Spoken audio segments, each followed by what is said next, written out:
নমস্কাৰ পুনৰ এটা নতুন ভিডিঅ'লৈ আপোনালোক সকলোকে স্বাগতম জনালোঁ। এয়া চাহ খাই আছোঁ ধুনীয়া মিঠাইৰ সৈতে। আজি থাম্বনেইলটো দেখি গম পাইছেই চাগে ভিডিঅ'টো কিহৰ ওপৰত কৰিছোঁ। তো বলক আৰম্ভ কৰোঁ।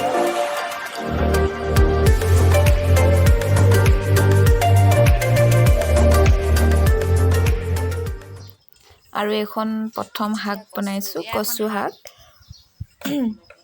আলুৰ লগত গম পাবই আৰু পাত কচু, একৰাহি কচু বনাই লৈছোঁ।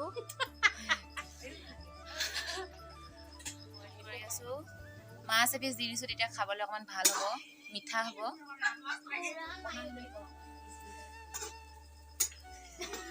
ধোঁৱা পৰা একোৱেই ধৰিব পৰা নাই। এয়া আমাৰ কচু হৈ আছে, ধুনীয়া আছে। তেল মাৰি দিম আমি লাষ্টত, এতিয়া বইল বনাই আছোঁ বাৰু। পাত কচুখিনি বইল হৈ গ'ল, এতিয়া আমি তেল মাৰিম। এয়া ধুনীয়াকৈ পিঁয়াজ দি থৈছোঁ, তেল দি থৈছোঁ। এইফালে মছলা খুন্দা পৰ্ব চলি আছে। এতিয়া আমি তেল মাৰিছোঁ ধুনীয়াকৈ মছলা দি। টেষ্টি হ'ব লাগে খাবলৈ ভাবি আছোঁ কি হয় আৰু।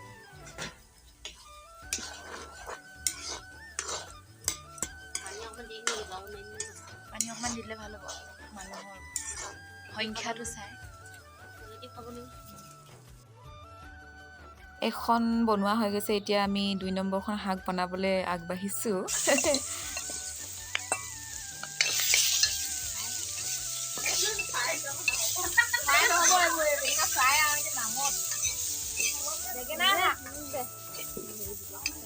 বেঙেনা ফ্ৰাই হৈ আছে আমাৰ, ধোঁৱা পুৰা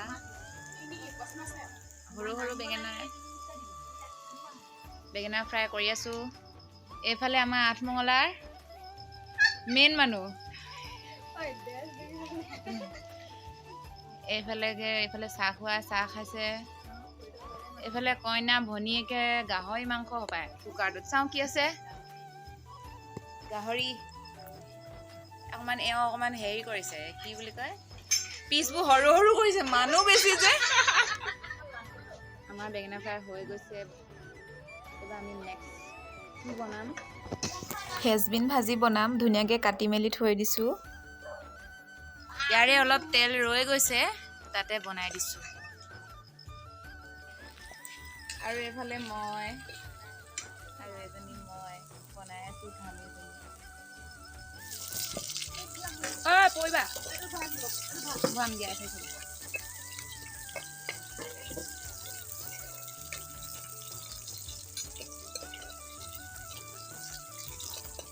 ধুনীয়া গোন্ধ ওলাইছে, পিঁয়াজ দি দিছোঁ।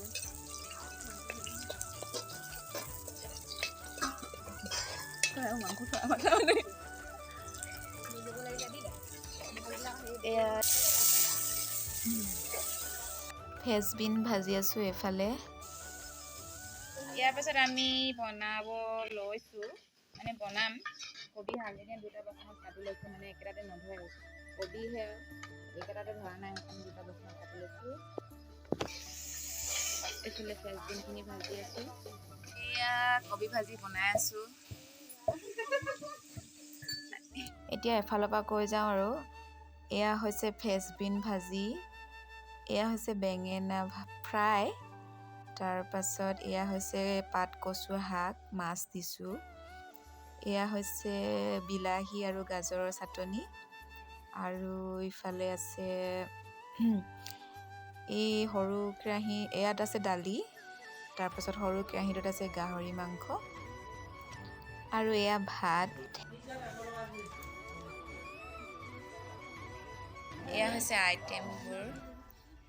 এইফালৰ পৰা কৈ যাওঁ, এয়া হৈছে চাটনি, এয়া হৈছে বেঙেনা ভাজি, এয়া হৈছে ফ্ৰেঞ্চবিন ভাজি, এয়া হৈছে মাছ ফ্ৰাই, এয়া হৈছে কবি ভাজি, আৰু ইয়াতে কচু, ইয়াতে দালি। মাংসৰ শাকখিনি মানে আমি চাকি আগত দিয়া নাই, অলপ পাছত দিম। ইয়াতে 8খন হৈছে আৰু ইয়াকে কয় আঠমঙলা।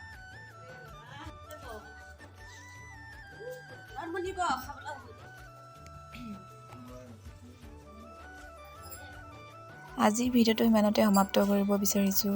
শেষত বাইদেউ আৰু ভিনদেউৰ যুগ্ম জীৱন সুখৰক তাৰে কামনা কৰিছোঁ। আৰু ভিডিঅ'টোক শেষৰলৈকে চোৱাসকলক ধন্যবাদ জ্ঞাপন কৰিলোঁ। পুনৰ এটা ভিডিঅ'ত লগ পোৱাৰ প্ৰতিশ্ৰুতি থাকিল।